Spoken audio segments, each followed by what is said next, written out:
Je suis le seul à trouver que ça ressemble à une flèche, ça?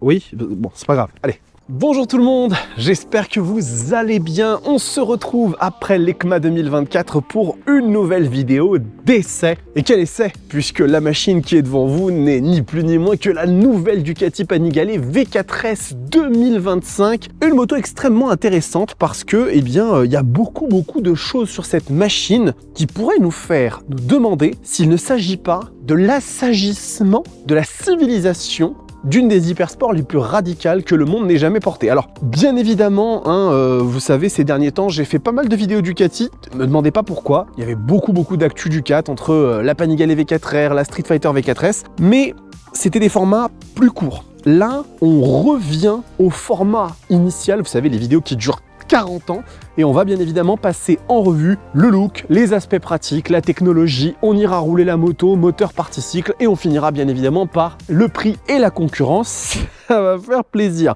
Rapidement, vous le savez, abonnez-vous à cette chaîne, c'est vraiment le meilleur soutien que vous puissiez m'apporter. Le petit like, le petit commentaire, ça aide toujours pour le référencement, et moi, ça m'en apprend un peu plus sur vous, ce qui est extrêmement sympa. Donc, on est face à la troisième génération de Panigale V4, si je dis pas de bêtises, puisqu'il y a eu une première qui n'avait pas les ailerons, la deuxième a eu les winglets, et puis on arrive face à cette nouvelle version que Ducati promet comme plus de 90% neuve. Il y a un truc comme ça, genre ils ont vraiment changé énormément de trucs dans la moto.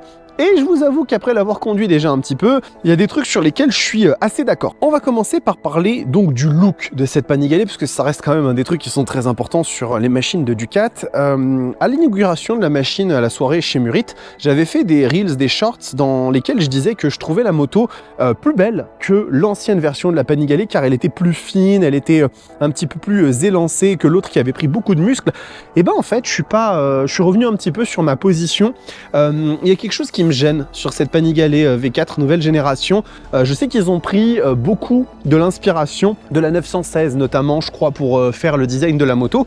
Et pour moi, il y a un truc déséquilibré dans cette moto à l'avant par rapport à l'arrière. Je sais pas, j'ai l'impression de la sentir un peu comme atrophiée. Il y a un truc dans les lignes de cette meule qui me gêne. Je saurais pas vous dire. Et puis c'est vrai qu'effectivement, il y a un côté très fluide dans la moto. Il y a d'ailleurs 330 mm, qui est un youtubeur qui a fait l'essai de la moto il y a pas longtemps, qui a dit un truc hyper pertinent. Il a dit: la machine, quand on la voit, elle est hyper fluide, on dirait qu'elle n'a pas fini de cuire. Et c'est vrai qu'effectivement, cette moto, elle a quelque chose d'ultra fluide en elle, des lignes liquides, ce qui est très sympa, hein, il n'y a pas de problème, mais j'avoue que ça me manque un peu le côté musculeux et acéré qu'avait l'ancienne V4. Là, on est sur quelque chose effectivement de plus fluide, de plus classieux, de plus élégant. Mais il faut croire que je suis un gros bourrin et que je préfère l'agressivité à l'élégance, hein, c'est comme ça. Après, attention, hein, ça reste une moto qui est superbe, avec quand même des trucs que je trouve bien mieux que l'ancienne Panigale, notamment les ailerons. Là, les ailerons, ce qu'ils ont fait Ducat là-dessus, ils les ont intégrés. Alors, ils ne sont pas intégrés au carénage, hein, on voit bien qu'il y a une ligne de démarcation, mais ils sont faits dans le même matériau, ils se marient bien. Et si on veut absolument travailler les CX et l'aérodynamique, autant le faire d'une façon qui soit esthétique, surtout sur une moto qui coûte le putain de prix d'un apport pour un appartement. Donc c'est quand même cool d'avoir fait ça. Et puis après, il y a bien évidemment, on en parlera dans la partie cycle, mais l'abandon du monobras au profit d'un bras oscillant qui est quand même, il faut admettre ce qui est, peut-être le plus beau bras oscillant de la production. Ils se sont quand même cassé le cul à faire un truc hyper bien taillé, fin, qui ressemble à une flèche, hein. C'est pour ça que je faisais une intro aussi débile. Mais voilà, ça donne quand même à la machine un certain look. Et pour le reste, on conserve la coque arrière qui est magnifique, les traitements sur les vernis, la peinture qui est folle, bien évidemment. Les rétroviseurs ont été intégrés d'une façon assez étonnante en clips. Ils viennent se clipser là, donc ils s'enlèvent très facilement quand on va faire du circuit. Ils sont pas moches, je les trouve assez jolis. Après, j'avoue que les rétroviseurs en plastique, je préfère toujours des trucs un peu en alu qui donnent un côté un peu plus premium. Mais voilà, du reste, la moto est très belle. Dites-moi ce que vous en pensez, vous, dans les commentaires. Est-ce que vous la trouvez belle ou pas, cette nouvelle Panigale, ou est-ce que vous préfériez les anciennes? Parce que c'est quelque chose qui m'intéresse pas mal de savoir un petit peu vos opinions. Et maintenant, on va monter sur la machine pour parler des aspects pratiques, parce qu'il y a des trucs à dire quand même. Donc, position de conduite. Alors, cette moto a une hauteur de selle de 850 mm. Donc, autant vous dire que moi, du haut de mon 1,89 m, je touche avec les deux pieds au sol, mais je sens vraiment que je suis bien levé. Et à mon avis, si vous faites moins d'1 m 75, ça va être un peu complexe. Par contre, c'est une moto qui est quand même un poil plus accessible, un peu moins radicale que l'ancienne Panigale. On a une inclinaison du buste vers l'avant qui est toujours extrêmement prononcée, ça reste une hypersport, mais je me sens moins en contrainte au niveau du dos, au niveau des poignets que la Panigale V4 2024 et je trouve que globalement la position est un peu plus supportable, un peu plus vivable sur la machine, donc c'est plutôt cool. Bon, la selle, c'est un morceau de Carpaccio, mais j'ai envie de vous dire qu'on n'a jamais attendu un fauteuil sur ce genre de bécane, donc on s'en fout hein, quelque part, hein. C'est une moto sur laquelle au bout de 50 bornes vous allez commencer à avoir mal au cul, mais vous achetez pas une Ducati Panigale pour aller faire un Paris-Marseille, ou alors vous fréquentez d'autres cercles qui pratiquent des choses un peu étonnantes la nuit, mais ça vous regarde. Donc voilà, là-dessus, il n'y a pas grand autre chose à dire, la position est tout à fait adaptée pour l'attaque, hein. On sent bien que la machine, elle est prévue pour aller faire du circuit, et si vous êtes des pistards, vous avez l'habitude de ce genre de choses, je pense que vous vous retrouverez parfaitement à votre aise sur la nouvelle Panigale V4, c'est une machine qui sera parfaite hein, pour ce genre d'utilisation. Petit point concernant le réservoir, on est à 17 litres, donc ce qui est pas mal en vrai, hein, 17 litres de réservoir, c'est pas dégueulasse, surtout que la machine, elle est donnée pour 6,5 litres de consommation WLTP, et franchement, je pense qu'on doit pas en être très très loin. Peut-être que dans les premiers tours de roue, les premiers kilomètres, parce que là, la moto, elle est toute neuve, hein, elle a 300-400 bornes, on va être un peu au-dessus, à 7 litres 2, 7 litres 3, mais je pense qu'en conso mixte, vu que ça prend tellement de tours minute, l'engin, bah quand vous êtes à 110, 120 sur l'autoroute, bah vous consommez que dalle, donc un 6 litres 5, ça m'étonnerait pas trop, et puis, bah sinon, le dernier point, je vais pas parler de conduite passager, hein, quand même... ça n'aurait pas de sens. La chauffe de la Ducati Panigale V4 2025, c'est quelque chose que Ducati a beaucoup bossé. On a notamment ici, je sais pas si on le voit sur une des caméras, des petites grilles. En fait, ils ont retravaillé le circuit d'évacuation de la chaleur et a priori, ça améliore beaucoup le dégagement. Alors je dis a priori, moi j'ai pu tester la moto. C'est vrai qu'effectivement, par rapport à l'ancienne version qui était un four de A à Z, celle-là, c'est un four de A à C. C'est-à-dire que en ville à l'arrêt et à des vitesses en dessous de 60-70 km/h, c'est très compliqué. Mais genre vraiment très compliqué. Par contre, dès que vous dépassez les 70-80, il y a beaucoup de moments où la chaleur diminue sensiblement ou alors on n'en vient à quasiment plus la sentir du tout, hein. Il y a eu vraiment des moments où j'ai dit, mais je sens plus de chaleur sur la moto. Petit bémol quand même, hein. Oh, il fait quand même extrêmement froid en ce moment, hein. Il fait dans l'ordre de... moins 8000. 9-10 degrés, donc forcément c'est plus clément pour rouler ce genre de machine, mais quand même, c'est bon à savoir qu'ils ont vraiment taffé là-dessus, et ça fait partie d'un des premiers points, avec la position de conduite, du côté plus civilisé de cette Panigale V4. Je crois que j'ai fait le tour, maintenant on va aborder un sujet qui est ultra majeur sur cette moto, et pour ça il me faut la clé. Elle est où la clé ? Ça vaut bien la peine que je fasse des disparitions alors qu'elle était dans ma poche, mais bon. Le premier truc qui évolue énormément sur cette nouvelle Panigale, c'est son écran. On passe sur une dalle TFT, à un moment donné, mets la clé à l'intérieur parce que là t'es ridicule. On passe sur un écran TFT 6,9 pouces avec une diagonale extrêmement étonnante et intéressante de 8/3. On est sur un format 8/3, donc c'est un format quasiment cinéma, un 21/9, qui est extrêmement sympathique. En vrai, je trouve ça super cool. C'est exactement le même genre de format qu'on retrouve chez KTM maintenant, hein, sur les écrans de la 990 Duker, mais on va pas accuser Ducati de plagiat, puisque de toute façon, KTM, ils ont annoncé leur moto après. Et donc, on a, eh bien, toutes les informations, l'écran est très lisible, il y a un système qu'ils appellent le Optical Bonding, James Bonding, hein, vous connaissez, qui permet du coup d'avoir une lisibilité qui est très bonne, hein. C'est vrai que l'écran est hyper clair, hyper agréable à utiliser, il y a la petite bulle qui protège du soleil en plus, donc cet écran c'est vraiment un petit bijou de techno qui à mon sens vient un petit peu rivaliser avec le Connectivity de chez BMW. Là vraiment il y a un petit truc qui se passe, Ducati ils ont mis le capot dessus et l'écran est vraiment très chouette, et en termes de techno, c'est l'avalanche. Et là, effectivement, c'est même pas la peine de discuter. La Panigale devient la moto la plus technologique dans cette catégorie des hypersports, mais haut la main. Donc il y a un truc déjà à savoir, c'est qu'ils ont installé un système qui s'appelle le DIVO, le DVO, Ducati Vehicle Observer, qui est une sorte d'algorithme qui en fait simule 70 variables physiques différentes et qui va carrément permettre de prédire les comportements de la machine, les comportements des différents aspects de la bécane, que ce soit la partie cycle, la suspension, le châssis, les freins, l'angle d'inclinaison, les conditions de la route. Et ce DVO va quasiment intervenir de façon prédictive sur les assistances de la moto, sur le contrôle de traction, sur l'anti-wheeling, l'anti-glisse. C'est un truc que Ducati, ils ont récupéré de la compétition et qu'ils ont mis directement dans cette moto, qui est de toute façon toujours le parangon et ce qu'il y a de plus proche d'une moto GP, la Panigale, c'est vraiment ça. Donc ce système, en fait, il permet vraiment d'aller beaucoup plus loin que ce que ne faisaient avant les hypersports. Il y a aussi un nouvel ABS qui lui aussi est dérivé de la compétition, qui s'appelle le Race ICBS. Et alors ça, c'est une dinguerie aussi. Je vais pas rentrer dans toutes les spécificités du système, mais en gros, l'idée, c'est qu'en fait, vous avez un freinage donc combiné sur la moto. Donc quand vous freinez, vous avez l'avant et l'arrière qui freinent, un petit peu comme on retrouve sur des motos comme la Yabusa, elle a du freinage combiné. Je crois qu'il y a certaines Honda qui ont du freinage combiné. Sauf que là, il y a une particularité, c'est qu'en fait, ce Race ICBS, en fonction de comment vous le paramétrez, sur des modes plus interventionnistes, etc., et ben en fait, vous allez avoir la machine qui va se comporter d'une façon différente, et notamment quand vous êtes sur piste. Quand vous allez prendre de l'angle, vous êtes en courbe et que vous prenez les freins, et ben en fait, quand vous relâchez le frein avant, la moto va continuer de freiner de l'arrière pour pouvoir vous permettre de resserrer votre trajectoire et d'emmener la moto plus facilement. C'est une dinguerie. Je peux pas non plus trop rentrer dans les détails de ce que ça représente, ce système Race ICBS, mais encore une fois, c'est un truc qui n'est pas vu sur les motos de série aujourd'hui. C'est vraiment Ducati qui reprend le flambeau de on a la bécane la plus technologique à ce niveau-là. Donc c'est vraiment cool. Je vais sortir juste mes notes parce qu'il y avait trop de trucs à dire et je vais oublier. Je deviens vieux.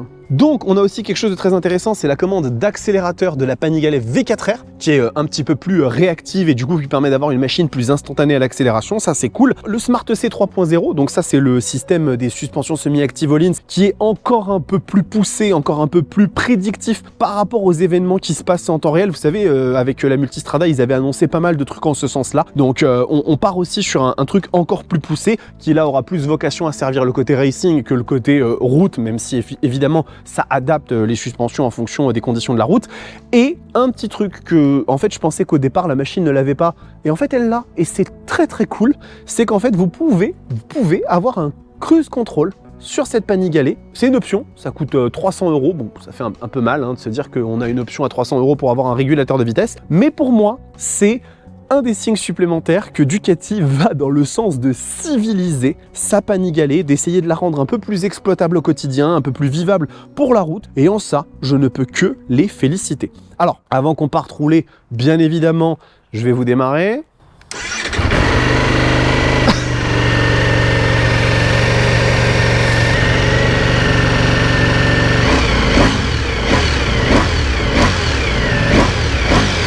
Toujours très compliqué de comprendre comment ils ont homologué ça, même si elle fait moins de bruit que l'ancienne. Vous allez le voir quand on va rouler. On monte dessus, on va voir un petit peu ce qu'elle a dans le ventre, et puis on revient. Allez, c'est parti les amis, le segment que vous attendiez tous. L'essai dynamique de la Ducati Panigale V4S 2025. Et bien évidemment, pour commencer, on va parler du moteur, le V4 Stradale de 1103 cm3, qui reste bien dans cette version l'un des moteurs d'hypersport les plus puissants de la production. 216 chevaux, déjà ça cause pas mal du tout. Niveau couple, elle n'est pas en reste, c'est aussi des valeurs qui sont extrêmement importantes. Je crois qu'on doit rester aux alentours des 123 Nm. Et la machine qui a quand même eu quelques petites modifs avec les normes Euro 5, Euro 5+, mais qui a conservé toute sa fougue. Je crois qu'elle va toucher les 216 chevaux un tout petit peu plus haut, rien de bien dramatique, cela dit. Mais voilà, donc écoutez, je profite juste de ce petit début de dynamique pour vous dire qu'au niveau de la position, c'est vrai qu'elle change un peu quand on roule. On se sent peut-être un poil plus confort sur la moto, confort étant une notion très relative sur une hypersport Ducati, mais on va dire qu'on est peut-être un peu moins vers le bas avec les demi-guidons très enfoncés vers le sol, mais la position reste quand même celle d'une moto qui n'a qu'une seule envie, c'est d'aller éclater les chronos, et sur la route, si vous y survivez c'est bien, sinon tant pis quoi. Donc le caractère de ce moteur en ville, il a absolument pas changé. La machine, si vous la laissez descendre en dessous de 3000 tours minute, elle se met à cogner de fou. D'ailleurs ça se voit dans les rétroviseurs, dès que vous dépassez les 4000-5000 tours minute, les vibrations disparaissent quasiment de ces derniers.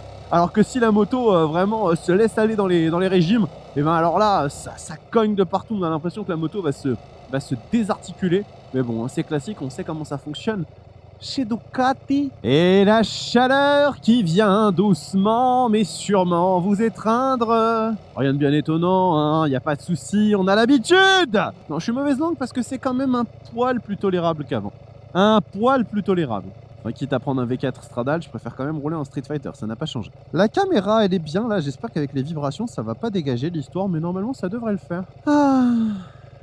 Bon, il y a pire quand même dans la vie que de conduire une Panigale V4S 2025. Je suis sûr et certain qu'on peut trouver des tonnes d'exemples. Conduire une Panigale 2024. Ah. Désolé, hein, je sors de mon rhume post-ECMA, je suis pas encore remis à 100%. Hein. Docteur Sport. Alors ça c'est très drôle quand même comme blague. Bon après les vitesses étant douces à passer, ça va, hein, on l'oublie assez rapidement le moteur, il fait quand même relativement patte blanche dans l'urbain. Mais je sais pas si vous avez vu, hein, là ça monte jusqu'à 15 000 tours minute, donc on comprend bien que ce moulin il est fait pour d'autres ambitions. Na, na, na, understand, talking myself for 4 hours, na na na na, understand. Là. Une petite arabesque, on se lance, voilà. On voit tout de suite que l'inclinaison de la moto se fait bien.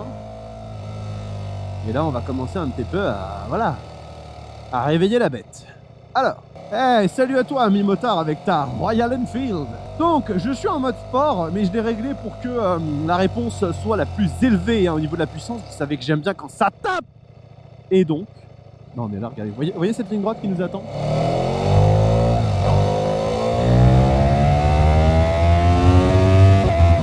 Ok, attendez, on y va tranquille. Je précise au passage que la moto est en rodage, hein, donc déjà, elle n'a pas forcément toute sa puissance. On sait qu'une machine se libère petit à petit dans les premiers milliers de kilomètres. Mais en plus de ça, je ne vais pas non plus taper tout le temps dedans comme un sourd. Déjà parce que j'ai pas envie de finir en prison, et en plus, parce que je respecte la mécanique. Eh ben écoutez, déjà je peux vous dire un truc.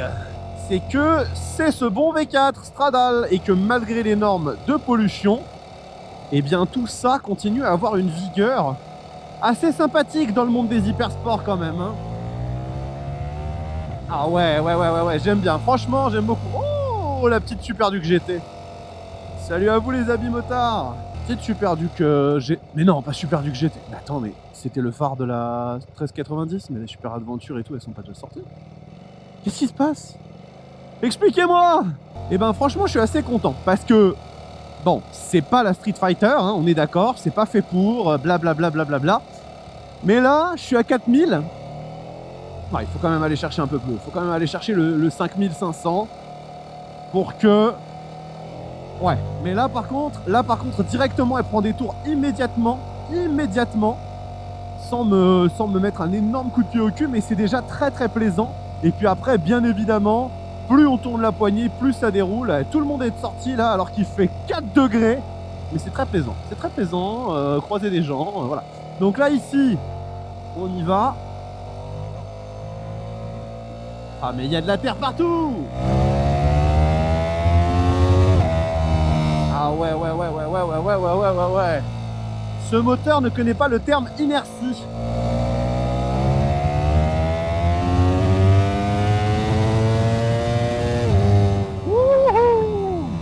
Elle a régulé, elle a lâché avant moi, Je le ferai pas 1 milliard de fois les amis, hein, parce que les vitesses atteintes, voilà, hein, les vitesses atteintes, on va se calmer. Mais très chouette, j'aime beaucoup la vie de ce moteur. C'est clair qu'un V4, je trouve ça largement plus sensationnel, même en route normale. Le circuit, bon, c'est encore une autre histoire, mais en route, c'est quand même beaucoup plus chouette qu'un 4 cylindres en ligne ultra creux et qui vraiment, en dehors de certains subterfuges extrêmement impressionnants comme le shift cam de BMW, peine vraiment à délivrer des sensations intéressantes en dessous d'un milliard de rotations. Donc ça, c'est vraiment cool. Ce V4, il continue à maintenir une très belle vie. Alors par contre, c'est vrai que vous avez peut-être pu vous en rendre compte, il est plus étouffé qu'avant en termes de bruit. C'est beaucoup moins impressionnant, moins sensationnel. C'est vrai qu'avant, ce moteur, il avait une sonorité sur la version 2024 qui était ultra caverneuse. Et là, avec les nouvelles normes, il a été bien étouffé. on s'en rend compte immédiatement, c'est plus feutré, c'est moins, moins démonstratif. Donc c'est un peu dommage parce que ça fait partie aussi de l'identité de cette sensationnelle moto qui est la Panigale V4. Mais bon, faut faire avec. Hein. Ça malheureusement, les normes de pollution. Par contre, c'est vrai que la réactivité à la poignée, elle n'a pas changé. Hein. Elle n'a pas changé, mais est un iota. Hein. Vous savez, maître Iota. Donc. Mais non, mais là, il y a de la terre, là. Là, il y a de la terre, là.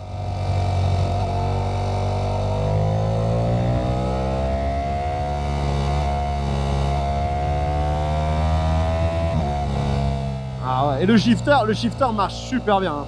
Le shifter est vraiment extrêmement agréable.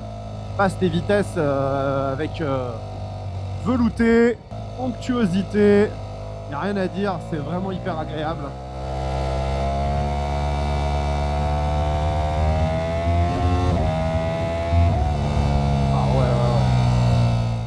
Et il est bon, il est bon, il est bon, il est bon, il est bon ce moteur, il est bon, on aime bien, on aime bien. Alors vous vous dites hein, que je suis peut-être un peu moins dithyrambique, un peu moins expressif que quand j'essaye des motos type Hyper Roadster, Street Fighter, Super Duke et compagnie, alors que ça reste quand même, hein, je préfère quand même remettre en contexte les choses, ça reste un des moteurs les plus incroyables de la production, hein, ce V4 Stradale.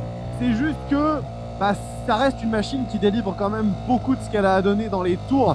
Et il n'y a rien à faire, c'est pas l'identité des motos que j'apprécie, c'est pas l'identité des machines que j'aime, mais je lui reconnais ses qualités avec énormément de bonne volonté parce qu'il est, il est vraiment sensationnel. Et là, les cyclistes, voilà, merci beaucoup, c'est adorable. Vous êtes vraiment la crème de ce monde.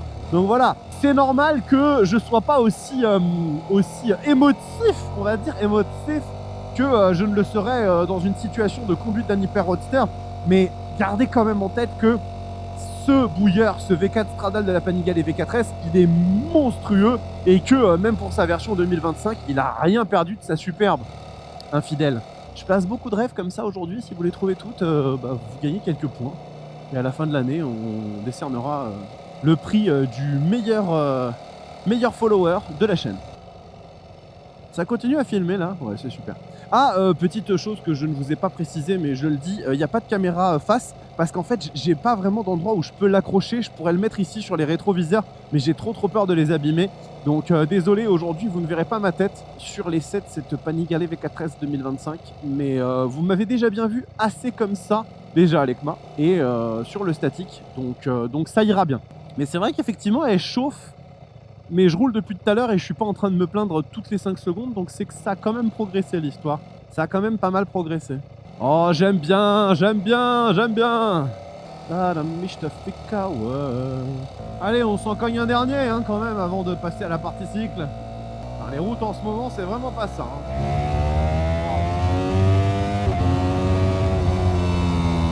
Elle est monstrueuse. Hein. Elle est vraiment monstrueuse.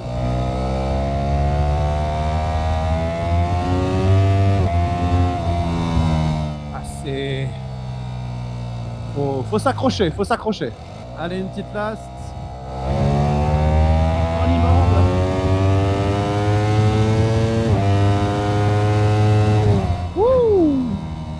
C'est du très lourd. Très lourd. Bon bah voilà les amis, écoutez, le moteur de cette Panigale, il reste quand même fidèle à ses origines. C'est un moteur qui est un peu plus creux forcément que les Hyper Roadster, mais par rapport à un 4 cylindres en ligne Hyper Sport, il est extrêmement démonstratif, très caractériel et ça fait vraiment plaisir sur une machine qu'on utilise à la fois sur la route, un tant soit peu que ce soit, et sur le circuit. Donc vraiment chouette. Et maintenant, eh ben, on va passer à la partie cycle. Allez les amis, on reprend immédiatement à la suite. C'est l'heure de parler de la partie cycle du bousin, parce que vous le savez, hein, sur une Hyper Sport, le châssis, les suspensions, tout ça, ça joue quand même un tout petit peu, c'est pas qu'un moteur. Et ben, la Panigale V4S 2025, elle reprend la recette de son ancêtre en ce qui concerne le cadre, puisque c'est un monocoque aluminium avec le moteur comme élément porteur. Ducati ont déjà démontré à des milliards de reprises que c'était une recette qui fonctionnait extrêmement bien. En tout cas, plus que Kawasaki avec la ZX12R. Allez, je suis taquin hein, avec eux. Donc oui, c'est vraiment la recette qui a toujours bien marché sur cette moto. Et par contre, gros changement, et je marque une pause en même temps que le stop, pour le côté dramatique. Gros changement parce qu'on a abandonné le monobras. Alors là, attention, hein, il y a eu des révoltes, des levées de boucliers, les gens sont sortis dans les rues, c'était incroyable. Mais, eh bien oui, on a adopté sur cette nouvelle Panigale un bras oscillant standard. Alors en bras oscillant standard, regardez la gueule du bras oscillant, hein, je vous en ai parlé dans la partie statique. C'est quand même peut-être le plus beau bras oscillant de la production, et ça permet à la machine d'être plus neutre, d'avoir un petit peu plus de facilité à rentrer dans l'angle selon Ducati tout du moins. Donc on va voir un petit peu ce que ça donne, hein, directement sur quelques courbes, puis les tournants de la vallée de Chevreuse, histoire d'en savoir un peu plus, quoi. Allez, on y va. Et puis bien évidemment, Ducati m'ont fait plaisir. Il y a maintenant un petit indicateur d'angle sur la machine, ça c'est très très chouette. Alors, qu'est-ce que ça donne, ce châssis? Ok. Bon, niveau neutralité, j'ai pas grand chose à dire, ça marche plutôt pas mal du tout. C'est très facile à mettre sur l'angle. Salut à toi, ami motard. Ici, on envoie. La machine est ultra incisive, vraiment ultra incisive. Je vous cache pas que je pense pas avoir le niveau de pilote pour pouvoir me rendre compte de la différence entre le monobras et cette nouvelle solution. Mais en tout cas, ce qui est certain et qui saute aux yeux, c'est que la Panigale V4S se conduit toujours comme une fucking 600 Super Sport. Et ça, pour le coup, c'est plaisant de ouf. Ah ouais, la moto se manie. Et puis alors là, on est chaussé en Super Corsa. Donc autant te dire que la tenue de route, elle est fatale. Les freins... Ouf, sa mère. Ah ouais, effectivement. Attendez, parce que les freins...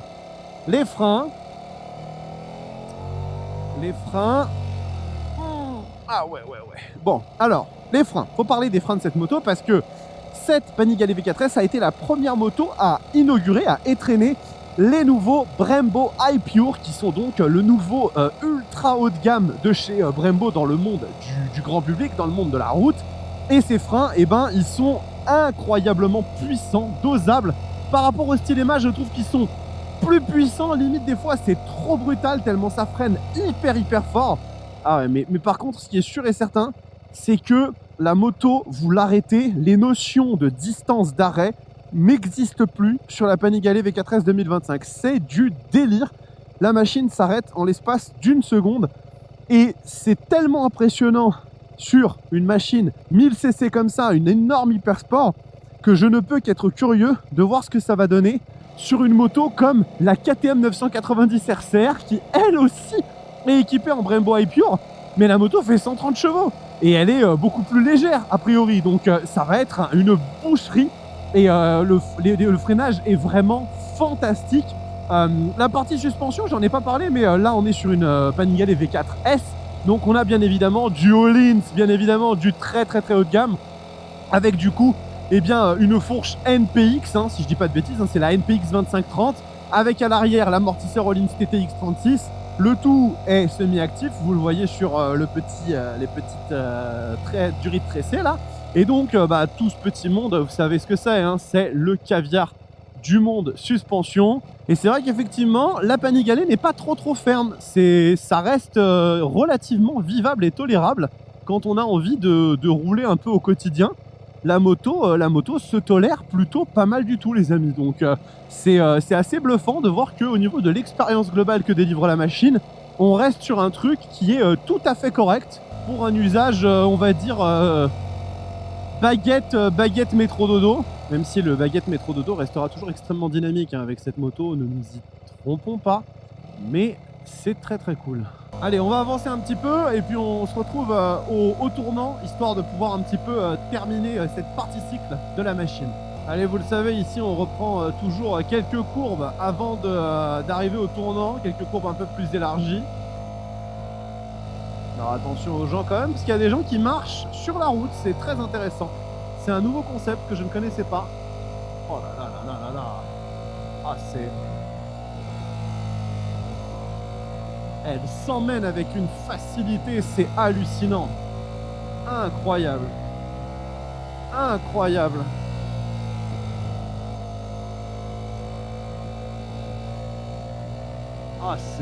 c'est un régal.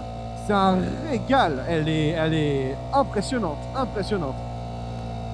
C'est ça reste toujours une expérience assez incroyable de conduire une Panigale V4 parce que franchement c'est toujours une moto, on se dit qu'on a entre les mains l'un des engins les plus débiles de la création et elle vous facilite le boulot, mais avec ça se fait comme ça. Alors c'est vrai qu'effectivement j'aurais bien aimé pouvoir la conduire sur circuit pour peut-être ressentir un petit peu cette intervention du freinage couplé qui, quand vous relâchez le frein avant, maintient le frein arrière pour resserrer la trajectoire, etc., etc.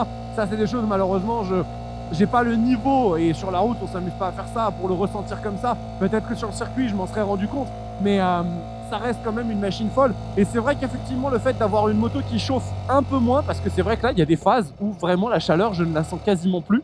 Quand je suis en train de rouler à 80-90, le refroidissement de la machine fait que je ne le ressens plus. C'est très très agréable parce que ça rend la moto plus vivable, quoi. On va s'empêcher bien évidemment sur un petit bout de ligne droite de s'amuser un peu. On va voir un petit peu ce que ça donne sur les tournants. J'ai l'impression qu'il y a un petit peu de monde, donc ça risque d'être un peu complexe quand même. Mais juste peut-être 2 ou 3 tournants pour voir un petit peu ce qu'elle donne. J'espère juste que c'est dégagé, mais j'ai l'impression que ça va, c'est assez sec. On va y aller tranquille. Bah bien évidemment qu'il y a du monde. Max 40, ah ouais. J'ai envoyé un 40 degrés d'angle sur la machine comme ça. Ah ouais, franchement, juste faire attention à pas se faire surprendre par la puissance qui démarroule assez rapide sur la moto. Mais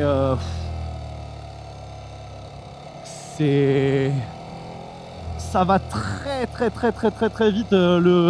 L'angle d'inclinaison il part très vite, les amis, hein, vraiment. Ah ouais. Ah c'est ouais. c'est un kiff de ouf. Franchement très agréable, vraiment très agréable. Je suis assez impressionné. On va terminer tranquille parce que je vois qu'il y a beaucoup de cyclistes, donc l'idée ce n'est pas de provoquer un accident. Franchement les amis, je suis bluffé par la partie cycle, mais encore une fois hein, c'est pas mieux ou moins bien. À mon niveau, je vous le dis encore une fois hein, je suis humble avec moi-même, j'ai pas le niveau pour ressentir si elle est beaucoup plus efficace ou moins efficace. Moi ce que je peux vous dire c'est que à mon humble niveau, encore une fois, j'aime beaucoup les sensations qu'elle délivre. Le fait qu'elle soit moins contraignante au niveau de la chauffe, ça apporte un vrai plus parce que ça la rend un peu plus vivable au quotidien, même si la position reste toujours un peu contraignante. Et du coup, bah, moi personnellement, j'apprécie mieux cette agilité dont elle fait preuve. Et ça reste une des plus belles motos du monde. Donc voilà, on va pas se plaindre. On va surtout retourner à la fin de la vidéo pour le prix, la concurrence. Bref, vous savez comment ça fonctionne. Allez, à toutes. Bah ouais, hein, sacré engin de mort, hein, ce truc quand même. Hein. Bon, bah, ça reste une Panigale au final, hein. Ça reste une machine extrêmement radicale qui s'adapte quand même pas tant que ça à l'utilisation sur route. Hein. Elle est quand même assez creuse, ou tout du moins elle délivre assez haut hein, par rapport à une Street Fighter que j'avais adoré. Hein. Vous avez vu, j'avais fait l'essai, je vous en avais parlé et j'avais dit que vraiment j'étais amoureux de la machine maintenant. Là, on est vraiment sur un autre délire, mais c'est un vrai bijou de piste. Je pense que pour ceux qui font de la compétition, du circuit, etc., c'est une moto qui est vraiment phénoménale, qui est quand même largement plus vivable au quotidien. Ça, c'est une réalité, hein. Le fait qu'elle chauffe moins, le fait qu'elle puisse avoir un régulateur de vitesse, que la position soit un petit peu moins agressive. Il y a des petites touches comme ça qui rendent la Panigale quand même un peu plus supportable dans un usage route. Et ça, pour le coup, je ne peux que féliciter Ducati. C'est très bien ce qu'ils ont fait. En plus, il semblerait que la machine soit encore beaucoup plus facile à utiliser pour la piste. Hein. Les pilotes, les journalistes qui l'ont essayé sur circuit sont tous unanimes. La moto est beaucoup plus facile à emmener, beaucoup plus incisive, beaucoup plus naturelle. Donc, c'est que du bon. Ça se négocie, le bon. Le bon, ça se négocie. Chez Ducati, le bon, ça se négocie. La Panigale V4 en version standard vaut 26 900 €, enfin elle a 27 000 €.